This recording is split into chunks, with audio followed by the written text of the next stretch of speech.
Hi my dear friends, welcome back to Pournami studios. Friends, ఎలా ఉన్నారు? అందరూ మంచిగా ఉన్నారా? నేను మంచిగా ఉన్నానండి. టుడే స్పెషల్ డిష్ వచ్చేసి స్వీట్ కార్న్ పకోడా. కావలసిన పదార్థాలన్నీ రెడీ చేసి పెట్టేసుకున్నా. ఇంకా వీడియోలోకి వెళ్ళిపోదామా? Let's go. ఆనియన్స్ తీసుకుంటానండి. ఒక ప్లేన్ బౌల్ తీసుకొని కరివేపాకు కూడా సన్నగా తరిగి పెట్టుకున్నాం.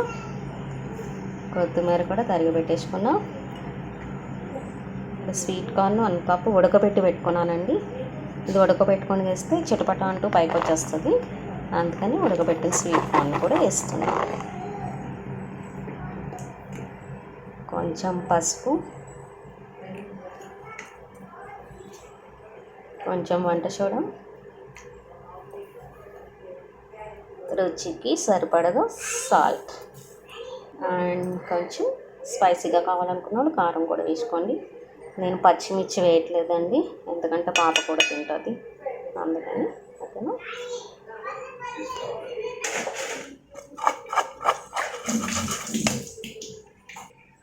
ఈ విధంగా కలుపుకొని ఇప్పుడు శనగపిండి యాడ్ చేసుకోవాలండి.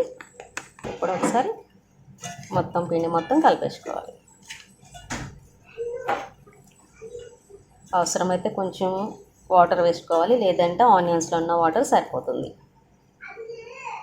ఫ్రెండ్స్, పిండి ఈ విధంగా రెడీ చేసి పెట్టేసుకోవచ్చు. స్టవ్ ఆన్ చేసి కడాయి పెట్టేసి డీప్ ఫ్రైకి సరిపడగా ఆయిల్ పోసుకోవాలి. చిన్న పిండి ముద్ద తీసుకొని వేడైందో లేదో చూసుకుందాం. అది ఇంకా వేడవలేదండి, కొంచెం వేడవ్వాలి.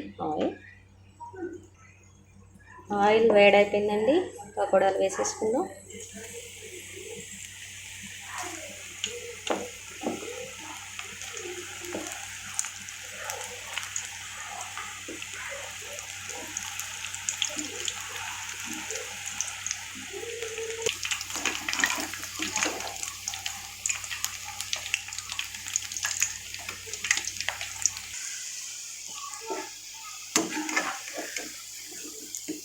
ఈ కలర్లో ఫ్రై అయితే సరిపోద్దండి. స్వీట్ కార్న్ ఎప్పుడైనా ఉడకబెట్టి వేసుకోవాలండి పకోడాకి.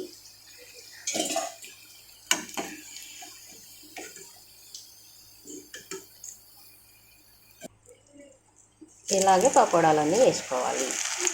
మంచిగా 2 వైపులా ఫ్రై చేసుకోవాలి. అంతేనండి friends. Tasty healthy sweet corn pakoda ready అయిపోయింది. మీకు కూడా తప్పకుండా ట్రై చేయండి. మీకు ఎలా వచ్చిందో కామెంట్ చేయండి. చాలా సింపుల్, ఈజీ కదా. స్వీట్ కార్న్ కూడా ఆరోగ్యానికి చాలా మంచిది. ఓకేనా ఫ్రెండ్స్, నా వీడియోస్ మీకు నచ్చినట్టయితే లైక్ చేయండి, షేర్ చేయండి, అండ్ సబ్స్క్రైబ్ చేసుకోండి. Bye, take care.